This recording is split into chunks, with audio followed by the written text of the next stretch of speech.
ఈ దోస తోటకి కాపు బాగా వచ్చిందని చెప్పి రైతు మనకి వీడియో షేర్ చేయడం జరిగింది. చూడండి, ఇతనికి మనం డ్రిప్పింగ్ పద్ధతి ద్వారా కొన్ని స్లర్రీల్ని మరియు పైన స్ప్రేయింగ్ల కోసం ప్లాంట్ ప్రమోటర్ అనేటువంటి స్ప్రేని ఇచ్చాం. ఈ ప్లాంట్ ప్రమోటర్ స్ప్రే ఏం చేస్తుందంటే ఎదుగుదల బాగా వచ్చి మొక్క బాగా ఏపుగా పెరగడానికి బాగా సహాయపడుతుంది. ఆ తర్వాత కొన్ని స్లర్రీల్ని భూమిలో ఇచ్చాం. దీనికి ఈపీబీ అనేటువంటి స్లర్రీని మరియు భూమిత్ర అనేటువంటి ఇంకొక స్లర్రీని కంప్లీట్గా దీనికి అందించడం జరిగింది. ఈ రెండు స్లర్రీలు ప్లస్ పైన స్ప్రేయింగ్ కోసం ప్లాంట్ ప్రమోటర్ని ఆల్రెడీ స్ప్రే చేస్తున్నాం. సో చూడండి ఎంత అద్భుతమైన రిజల్ట్ వచ్చిందో. ఈ రైతు చాలా ఆనందంగా ఉన్నాడు. మంచి ఈల్డింగ్ వచ్చింది.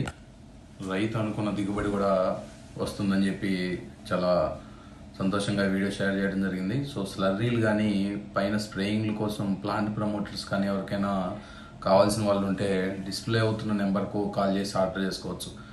మనం పంపించేటువంటి స్లర్రీలు ఎటువంటి పంటకైనా సరే అద్భుతంగా పనిచేస్తాయి. స్ప్రేయింగ్లు కూడా సేమ్ పద్ధతిలో ఏ ప్లాంట్నైనా ప్రమోట్ చేయడానికి ఉపయోగపడతాయి అన్నమాట.